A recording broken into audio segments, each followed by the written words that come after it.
Good morning friends अपन पढ़ रहे थे पॉलिनोमियल और उसकी अपनी 2 क्लासें हो गई थी। और उसमें मैंने बहुपद के बारे में बहुत ही बारीकी से आपको बताया है और हर चीज़ को अपन ने उसमें इंक्लूड किया है। अब मैं नहीं समझता कि इसके बाद में कहीं कोई दिक्कत आएगी इसमें। और आज उसी टॉपिक को अपन आगे बढ़ाते हुए और इसको आगे करते हैं। आज का अपना टॉपिक जो होगा बहुपद के अंदर अपन स्पेशल प्रकार के बहुपदों के बारे में चर्चा करेंगे। और वो बहुपद जो है वो अपने पास से अनेकों बार यानी बीजगणित में भी और बहुत सी बार ऐसे क्वेश्चन आते हैं हमारे पास जिनके बीच में उनकी ज़रूरत पड़ जाती है। ठीक है, तो ये दोनों ही मतलब मैं आपको जो बताऊंगा आज वो अति महत्वपूर्ण है। जिनको आ रहे हैं बहुत अच्छी बात है, लेकिन जिनको नहीं आ रहे हैं उनके लिए बड़ी मुश्किल है। तो आज मैं बात करूंगा कि आपके 2 घात के बहुपद और 3 घात के बहुपद। 2 घात के बहुपद और 3 घात के जो बहुपद हैं इनके गुणनखंडों से संबंधित बात अपन करेंगे। ठीक है, हालांकि 2 घात के बहुपद और 3 घात के बहुपद के शून्य की चर्चा हम पिछली क्लास में कर चुके हैं। आज हम करेंगे 2 घात का बहुपद अगर आता है, 3 घात का बहुपद आता है तो उसके गुणनखंड कैसे करेंगे। ठीक है, और ये ज़रूरी नहीं कि हर बार उनके गुणनखंड हों, लेकिन मोस्टली जब प्रश्न अपने पूछे जाते हैं तो उसमें ऐसे द्विघात या 3 घात के बहुपद आते हैं जिनके गुणनखंड हो जाते हैं। ठीक है, तो देखो कैसे करेंगे उनके द्विघात बहुपद जो उनके गुणनखंड कैसे करेंगे। देखो मैं लिख रहा हूँ, जैसे पहला आज का अपना टॉपिक होगा द्विघात बहुपद और त्रिघात बहुपद। पहला मैं एक एग्जांपल लिख रहा हूँ कि हमारे पास एक कोई बहुपद है, पॉलिनोमियल है x² + 5x + 6। ये कोई बहुपद है। ठीक है, और द्विघात का हो गया। द्विघात मतलब 2 घात का। अब साथ में कंडीशन ये भी है कि यहाँ अगर कोई जैसे मान लो a हो जाता तो a जो है ना वो a ≠ 0 होना चाहिए, तभी ये द्विघात का बहुपद है। अच्छा, पर्सन जो है वो मैंने कई एग्जामों में देखे हैं कि द्विघात समीकरण और द्विघात बहुपद कई बार अपने को 4 वो देता बना करके ऑप्शन बना देता है, कहता है कि इनमें से कौन सा द्विघात बहुपद नहीं है। ठीक है, कई बार अपने को कहता है कि द्विघात बहुपदों के बारे में तो अपन चर्चा कर चुके हैं पहले। ठीक है, कई बार कहता है कि कौन सा इनमें से द्विघात समीकरण नहीं है। ऐसे प्रश्न मिल रहे हैं सीधे सीधे। ठीक है, तो जब हमें इनके बारे में पूर्ण जानकारी नहीं होगी तो फिर अपने प्रश्न गलत हो जाएंगे। ठीक है, और हमने तो एक ही चीज़ दिमाग में बैठा ली कि भाई 2 घात के बहुपद हैं, 2 घात दिख रहे हैं इसलिए द्विघात होगा, लेकिन कंडीशन साथ में ये भी है और भी देखना पड़ेगा उसके साथ में, कहीं ये कैंसिल तो नहीं हो रहा है या कहीं ऐसा तो नहीं है कि इसके साथ में जैसे बहुपद की बात करें तो बहुपद में क्या होना चाहिए, ये जो घात है ना ये क्या होना चाहिए, कोई धनात्मक वास्तविक संख्या, धनात्मक कोई पूर्णांक होना चाहिए। ठीक है, तो सभी में ऐसा होना चाहिए, तो सभी में ये आपका 2 हो गया, ये 1 हो गया और यहाँ पर 0 है, तो यहाँ तो ये द्विघात बहुपद है। ठीक है, ऐसे कई बार ऐसा भी मिल जाएगा जैसे मान लो कि x² + 5/x और +6 ये आ गया, तो अब इसको द्विघात बहुपद नहीं कहेंगे। क्यों? क्योंकि यहाँ x की घात कितनी हो गई, अगर ऊपर लेके जाएंगे ना इसको तो ये बन जाएगा 5x की घात -1 बन जाएगा। ठीक है ना, तो जो -1 है वो तो क्या है, एक ऋणात्मक पूर्णांक है। तो इसलिए इन चीज़ों का भी अपने को ध्यान रखना है। कई बार सीधा प्रश्न बनाता है और सीधे 4 ऑप्शन दे देता है उसमें कि कौन सा इसमें द्विघात बहुपद नहीं है, तो ये अपने को पता भी होना चाहिए। अब देखो इनके कर रहे हैं अपने गुणनखंड। गुणनखंड का मतलब क्या है कि गुणनखंड का मतलब ये है कि आप इनको तोड़ दो, यानी इसके आप ऐसे टुकड़े बनाओ कि टुकड़े बनाने के बाद में अगर उनको आपस में गुणा करें ना तो यही आ जाए। ठीक है, तो देखो कैसे करेंगे। अगर द्विघात बहुपद दे रखा तो सबसे पहले आपको ये देखना कि ये जो x² यहाँ x² का जो पद है ना इसके साथ गुणा में कोई संख्या है कि नहीं है। ठीक है, कोई नहीं है, मतलब प्लस का एक ही है, कुछ नहीं, इसका मतलब एक तो है। ठीक है, एक है। फिर चले जाएंगे आप तीसरे पद के पास में। ठीक है, ये देखो क्या है, अगर आपको प्लस का मिल रहा है माइनस का मिल रहा है तो ये ध्यान रखना है। ठीक है, एक बार मैं समझाता हूँ, उसके बाद ध्यान से समझेंगे तो फिर इसके बाद में कहीं किसी प्रकार की कोई दिक्कत नहीं आएगी। ठीक है, पहले और तीसरे पद के ऊपर अपने को ध्यान करना। पहले सबसे पहला काम ये है, ये प्लस का है, ये प्लस का है, और इनको पहले और तीसरे पद को अपन करेंगे गुणा। तो ये प्लस का 1 है, ये प्लस का 6 गुणा किया तो 6 ही आएगा। ठीक है ना, पहला काम क्या हुआ कि पहला पद और तीसरा पद इसको करेंगे गुणा, यानी पहले पद का x² गुणांक क्या है, प्लस का 1 है, और अचर पद क्या है प्लस का 6, इनको गुणा किया तो 6 आ गया। अब अगर ये गुणनफल आता है प्लस में, अगर ये गुणनफल आता है प्लस में आता है तो आपको इसके ऐसे गुणनखंड करने हैं 6 के कि उनको जोड़े तो बीच वाली संख्या आ जाए। बीच वाली संख्या जो आएगी ना, बीच वाली संख्या जो आएगी वो जोड़ने पर आएगी। जोड़ने पर कब, जब पहले और तीसरे पद को गुणा किया और गुणा करने के बाद में गुणनफल आ गया प्लस में। अगर गुणनफल प्लस में आता है तो बीच वाली संख्या आएगी जोड़ने पर, और गुणनफल आता माइनस में तो बीच वाली संख्या आएगी घटाने पर। बीच वाली संख्या आएगी किस पर? घटाने पर। ठीक है, तो यहां देखो क्या आ रहा है कि +1 गुणा +6 तो प्लस का 6 आ रहा है, और तो बीच वाली संख्या क्या आएगी? जोड़ने पर आएगी। अब 6 के करते हैं गुणनखंड। 6 के गुणनखंड क्या क्या हो सकते हैं भाई? 6 गुणा 1 लिख सकते हैं इसको, और 1 इसको लिख सकते हैं 3 गुणा 2। अगर 6 और 1 को जोड़ें तो 7 बनते हैं, तो इसका मतलब ये तो नहीं लेना है। ठीक है, और 3 और 2 को जोड़ें तो 5 बनते हैं, इसका मतलब ये चल जाएगा, क्योंकि अपने को क्या है कि इस पहले और तीसरे पद को गुणा करने के बाद में जो संख्या आएगी ना, उसके ऐसे गुणनखंड करने हैं कि जोड़ने के बाद में या घटाने के बाद में बीच वाली संख्या आए। अगर गुणनफल प्लस में आ रहा है तो बीच वाली संख्या आएगी जोड़ने पर, और गुणनफल अगर माइनस में आ रहा है तो बीच वाली संख्या आएगी घटाने पर। ठीक है, तो देखो 6 के हमने गुणनखंड किए, 6 गुणा 1 और 3 गुणा 2 ये बनेंगे। अब देखो ये अगर ये घटाने पर होता ना, ये माइनस में आता तो घटाने पर आता, तो उस समय क्या करते हैं यहाँ कि 6 में से 1 घटाते तो ये लेते फिर। ठीक है ना, जबकि गुणनफल प्लस में आ रहा है तो इसलिए बीच वाली संख्या जो है ना वो जोड़ने पर आएगी, तो जोड़ने पर आएगी तो आप गुणनखंड लोगे ये। ठीक है, तो क्या आ जाएगा देखो x² और प्लस ये चिन्ह यूं का यूं लेना है। ठीक है ना, पहले वाला चिन्ह यूं का यूं, फिर बड़ी संख्या लिखनी है और फिर छोटी संख्या लिखनी है, लिख दी। और चिन्ह जो है ना जोड़ना है तो दोनों का चिन्ह समान होगा, जो पहले आएगा वही आगे आएगा। ठीक है, और x जो है ना वो दोनों जगह लगाना है, लगा दिया, और आगे वाला पद यूं का लिखना है +6 हो गया। अब देखो 2 के बना तो जोड़े, इन दोनों में से क्या कॉमन आएगा? x कॉमन आएगा, तो यहाँ बच जाएगा x + 3, और यहाँ से 2 कॉमन आएगा तो बच जाएगा x + 3।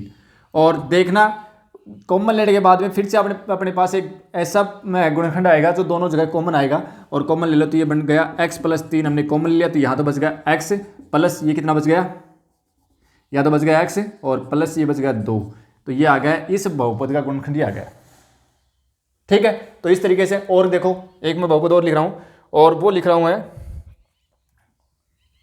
दूसरा बहुपद लिखा मैंने x² - 10x + 9 ये लिखा। ठीक है, तो ऐसा कैसा ही है, क्या करें? सबसे पहले और तीसरे पद को करो गुणा, तो क्या है? प्लस का 1 है ना, प्लस का 1 गुणा प्लस का 9, तो ये आ गया प्लस का 9 ही आ गया। इसका मतलब बीच वाली संख्या जोड़ने पर आएगी, तो 9 के आपको गुणनखंड लिखने हैं ऐसे कि बीच वाली संख्या आ जाए जोड़ने पर, तो 9 गुणा 1 या 3 गुणा 3। अब बीच में कौन है? 10, तो 10 तो जोड़ने पर कौन से 2 को जोड़ें भाई? 9 और 1 10 जोड़ो, 9 और 1 को जोड़ोगे तो ही तो 10 आएगा, 3 और 3 को जोड़ोगे तो 6 आएगा, तो इसका मतलब आप ये लोगे, ये ले नहीं सकते। ठीक है, आ जाओ अपने गुणनखंड मिल गए, करो आगे। पहला पद यूं का ही लिखना है, माइनस है तो माइनस। ठीक है, बड़ी संख्या पहले 9, और फिर क्या करना? जोड़ना ना, तो आगे वाली संख्या जो चिन्ह यहाँ है वही चिन्ह आगे आएगा। जोड़ना है तो आगे वाला चिन्ह जो पहले लिया वही आएगा, अगर घटाना है तो आगे वाला चिन्ह जो है ना वो बदल जाएगा। तो यहाँ जोड़ना ही है तो ये माइनस का था, तो ये भी माइनस का आएगा। 1 × x दोनों में लगाना है, बीच वाले जो दोनों पद उनमें x लगाना है, और प्लस के 9। अब करो भाई, इनके बना लो जोड़े। x ले लिया कॉमन, तो x - 9 -1 कॉमन ले लिया, तो x - 9 -1 कॉमन लिया ना, तो आगे वाला चिन्ह बदलेगा, प्लस का तो माइनस का हो जाएगा, तो x - 9 और x - 1। ठीक है, ये हो गए इसके गुणनखंड। और देखो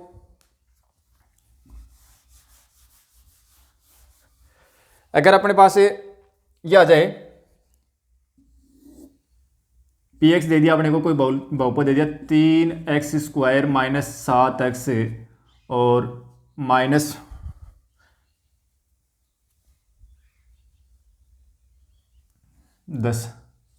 ये दे दिया। ठीक है, तो देखो कैसे करेंगे। तरीका वही, पहले और तीसरे पद को गुणा करो, तो गुणा क्या? 3 और -10 को गुणा किया, प्लस का 3 गुणा -10, तो कितना आ गया? -30 आ गया क्या? इसका मतलब इस बार गुणनफल माइनस में आ रहा है, तो बीच वाली संख्या घटाने पर आएगी। अब 30 के आप करो गुणनखंड, और ऐसे गुणनखंड देखो, यानी इसके 2 ऐसी संख्या देखो जिनको गुणा करें तब तो आ जाए 30, और घटाएं ना उनको तब आए 7। तो 30 के गुणनखंड तो बहुत सारे बनेंगे, 1 गुणा 30 भी बनेगा, 2 गुणा 15 भी बनेगा, 3 गुणा 10 भी बनेगा, और 5 गुणा 6 भी बनेगा, 6 गुणा 5 भी बनेगा। ठीक है, 5 गुणा 6 भी बन जाएगा। ठीक है, ये आ गया।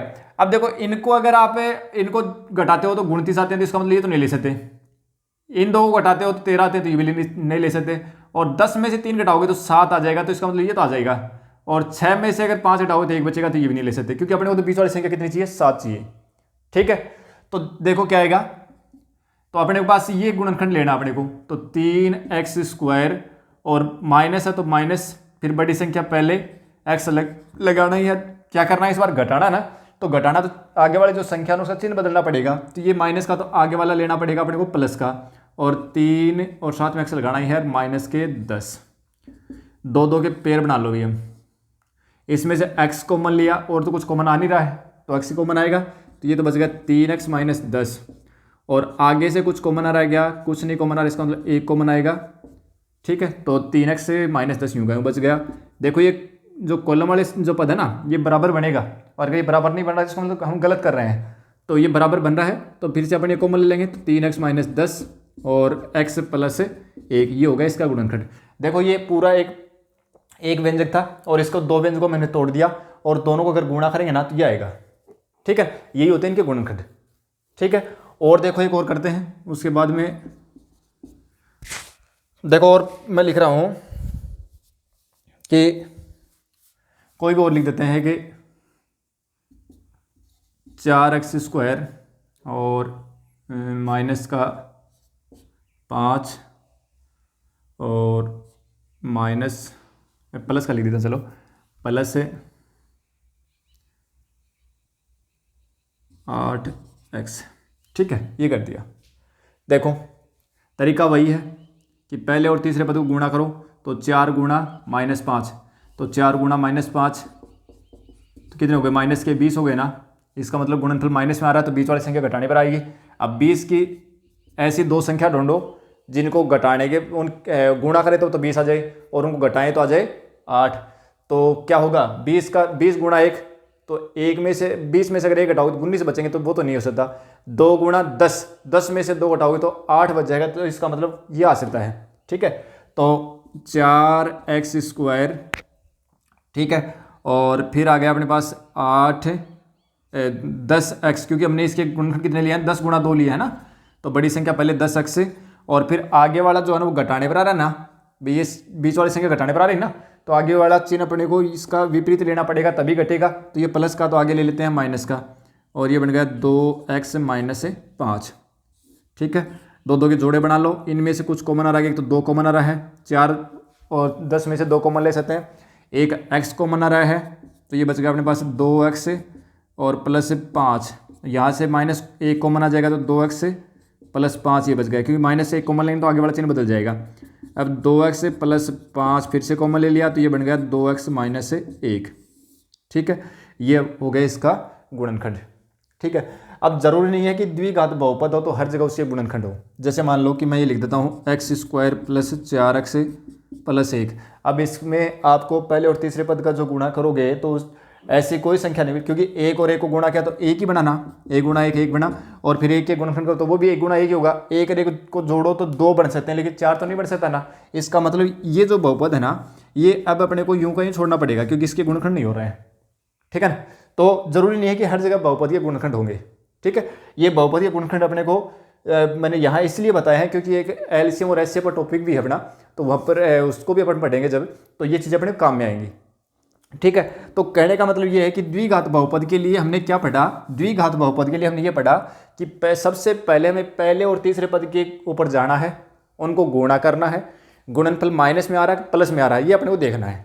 ठीक है, फिर जो इन दोनों को गुणा करने के बाद जो संख्या अपने को मिली ना, उसके हमें ऐसे गुणनखंड करने हैं कि जोड़ने या घटाने के बाद में बीच वाली संख्या आ जाए। अब जोड़ना कब है, जब गुणनफल प्लस में आ रहा है तब तो जोड़ना है, और अगर गुणनफल माइनस में आ रहा है, पहले और तीसरे पद का गुणनफल माइनस में आ रहा है तो बीच वाली संख्या घटाने पर आएगी।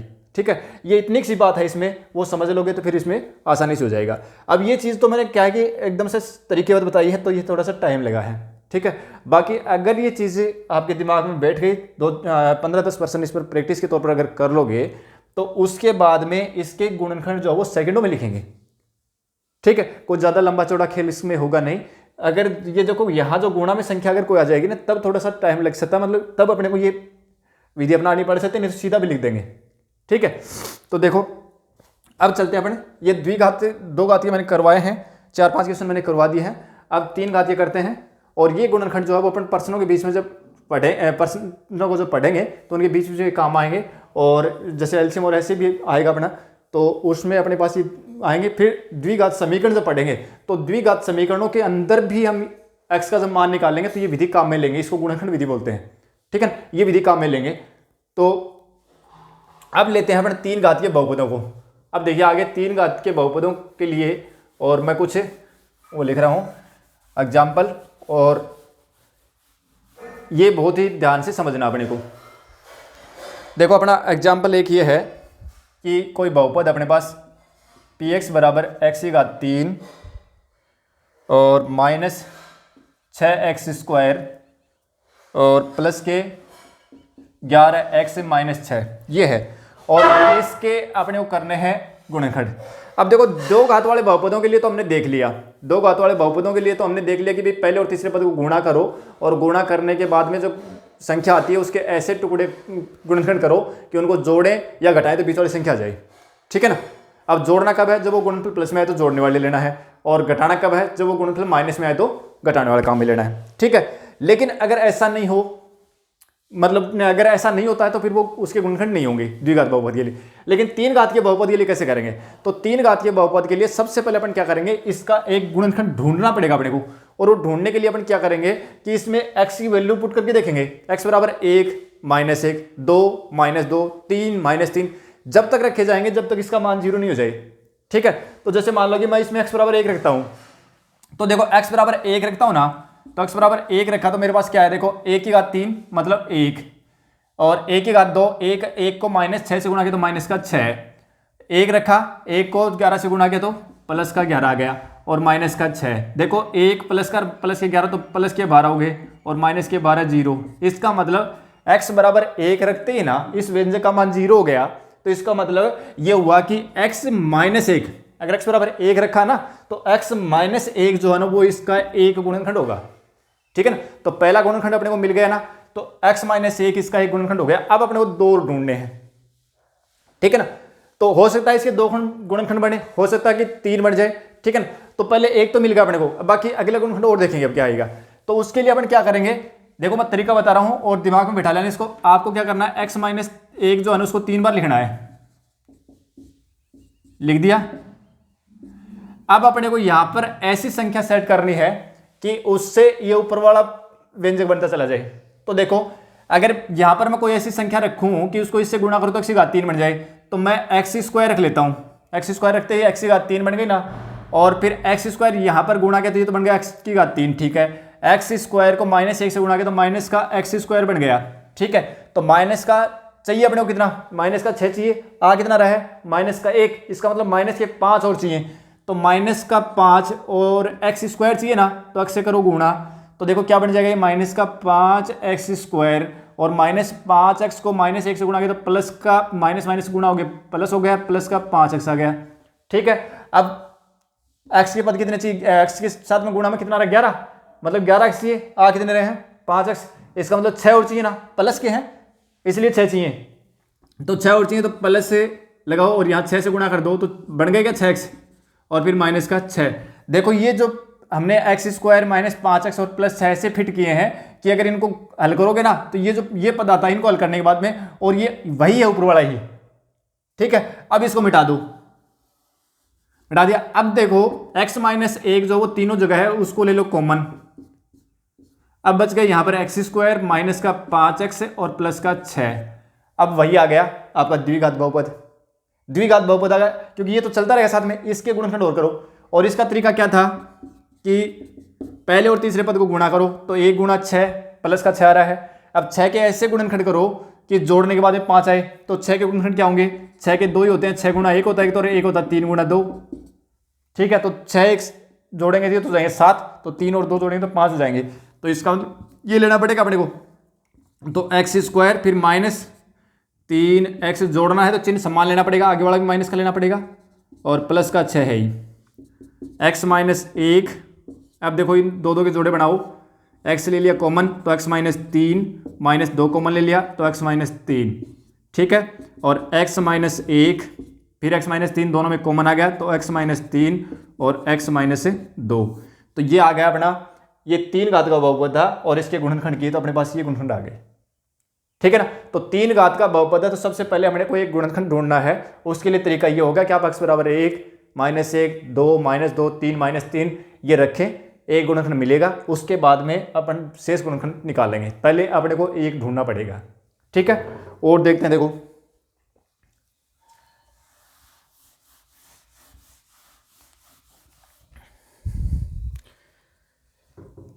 अपना बहुपद है x³ और प्लस का 14x² और माइनस के 17x और माइनस के 30 ये। ठीक है। अब हमें इसके करना है गुणनखंड। तो वही तरीका, सबसे पहले अपन क्या करेंगे, x बराबर 1 रखेंगे। x बराबर 1 रख के देखो, देखिए 1 की घात 3 मतलब 1, 1 की घात 2 मतलब 1, तो ये आ गया प्लस का 1, ये आ गया प्लस का 14, यहाँ रखेंगे तो आ जाएगा माइनस का 17 और माइनस का 30, जीरो नहीं बन रहा अभी ये। इसका मतलब x बराबर 1 रखने पर व्यंजक का मान जीरो नहीं बन रहा है। ठीक है। तो फिर x बराबर -1 रख के देखो, -1 रख के देखेंगे ना तो -1 की घात 3, तो माइनस वाली संख्या की घात अगर विषम है तो माइनस ही आएगा। ठीक है। तो ये तो आ गया माइनस का 1, यहाँ रखेंगे -1 की घात 2 मतलब प्लस होगा, प्लस का 1 होगा, +1 को 14 से गुणा करो तो 14 आ गया। और ये कितना बनेगा, -1 रखा तो माइनस माइनस गुणा होकर प्लस हो जाएगा, तो प्लस के बन गए 17 और माइनस के 30। देखो देखिए 14 और 17 हो गई 31 और माइनस का 1 और माइनस का 30, माइनस के 31 बन गया 0। इसका मतलब x बराबर 1 रखने पर व्यंजक का मान क्या हो गया, 0 हो गया। तो x बराबर -1 रखने पर व्यंजक का मान 0 हुआ, इसलिए x + 1 जो है वो इसका क्या हो जाएगा, गुणनखंड हो जाएगा। x + 1 क्या हो जाएगा, इसका गुणनखंड हो जाएगा। तो अब देखो आप x + 1 को रखो 3 बार, x + 1 x + 1 और x + 1, तरीका ये करने का। ठीक है। अब बनाओ इससे ऊपर वाला पद बनाना अपने को। तो देखो क्या करें, x की घात 3 बनानी है ना, तो यहाँ अपन x² रख देंगे। तो देखो x की घात 3 बन जाएंगे। चलो x² को फिर 1 से गुणा किया तो प्लस का 1x² बन गया। चाहिए कितने, 14, 13 और चाहिए ना, तो प्लस करो क्योंकि ये प्लस का था और प्लस का आ रहा तो प्लस का और चाहिए, तो ये 13 और x है x² चाहिए तो x और रख दो यहाँ। ठीक है। तो ये बन गया 13x²। ठीक है। फिर 13x इससे गुणा किया 13x² होगा, फिर 13x 1 से तो गुणा होगा तो प्लस का 13x। अब क्या करना आगे, आगे देखो यहाँ प्लस का 13x चाहिए कितना, माइनस का 17x चाहिए। इसका मतलब 13 तो ये अपने हटाने हैं और माइनस के 17 चाहिए। तो माइनस के 17 कब आएंगे, जब यहाँ पर कितना हो, माइनस के 30 अगर हो, माइनस के 30 हो तो -30 में से अगर 13 घटाओगे तो फिर 17 बच जाएगा ना। तो अपने को क्या चाहिए कि माइनस के 30x चाहिए। तो -30x बनाने के लिए अपन क्या करेंगे, यहाँ -30 रख देंगे, तो माइनस का 30x बन गया और फिर माइनस का 30 बन गया। अब ये सोल्व करोगे ना तो ये ऊपर वाला जो व्यंजक है यही है। ठीक है। अब इनको तो दो मिटा, इनको मिटा दो और अब चलो आगे, x + 1 फिर से कॉमन ले लो और क्या बन जाएगा, x² + 13x माइनस के 30। ठीक है। तो अब आगे वाला जो व्यंजक है ना वो बन गया अपना द्विघात बहुपद। ठीक है। करो इसके गुणनखंड, तो x + 1 और ये क्या आ जाएगा, देखो वही तरीका, द्विघात बहुपद बन गया ना।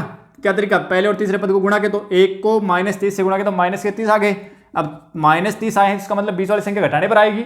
तो 30 के ऐसे गुणनखंड कर देखो कि घटाने पर 13 आ जाए। तो 30 के गुणनखंड ऐसे तो क्या होंगे, 15 × 2 ही तो होंगे। प्रैक्टिस करोगे तुरंत आएंगे दिमाग में। तो 15 × 2। ठीक है।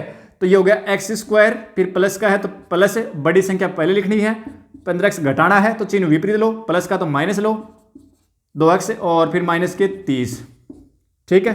तो x + 1 और 2 के जोड़े बना लो, तो x कॉमन ले लो इसमें से, तो ये बनेगा अपने पास x + 15। आगे वाले में से 2 कॉमन ले लो तो x माइनस से -2 कॉमन लिया है तो आगे वाला चिन्ह बदलेगा प्लस का, और x + 1 फिर से x + 15, x + 15 फिर से कॉमन आ जाएगा तो x + 15 फिर से कॉमन ले लिया, बच गया x, ये बच गया -2। ठीक है। ये 3 घात का बहुपद था, इसके हमने टुकड़े किए वो ये आए, और इनको अगर गुणा कर दोगे ना, इन सभी को अगर गुणा करोगे तो वापस यही आ जाएगा। ठीक है। तो ये थे अपने 2 घात के और 3 घात के बहुपद, 2 घात के और 3 घात के बहुपद थे। अगर 4 घात का भी मिलता है तो भी हमें इस तरीके से एक पहले उसमें ढूंढेंगे, भाई एक गुणनखंड ढूंढेंगे फिर दूसरा ढूंढेंगे, फिर करेंगे आगे। ठीक है, तो ये था अपना 2 घात के बहुपद और 3 घात के बहुपद के बारे में पढ़ा है इस क्लास में। और अब जो है वो आगे वाले क्लास में हमें लेके आएंगे एलसीएम और एचसीएफ, क्योंकि इससे एक बीजगणित के अंदर एलसीएम और एचसीएफ का टॉपिक हो रहा है छोटा सा, वो अपन करेंगे। और फिर यानी कहने का मतलब ये कि बहुपद जो है ना उसमें से अपन कुछ चीज़ छोड़ेंगे नहीं, सारी पढ़ेंगे और उसके बाद में अपन आगे बढ़ते चलेंगे। फिर अगर ये क्लास सीरियल वाइज अगर कोई भी देखेगा ना तो उसके बाद में इसमें मुझे नहीं लगता कि किसी प्रकार की कोई दिक्कत आएगी फिर बीजगणित में। तो मिलते हैं अपने अगली क्लास में। Thank you.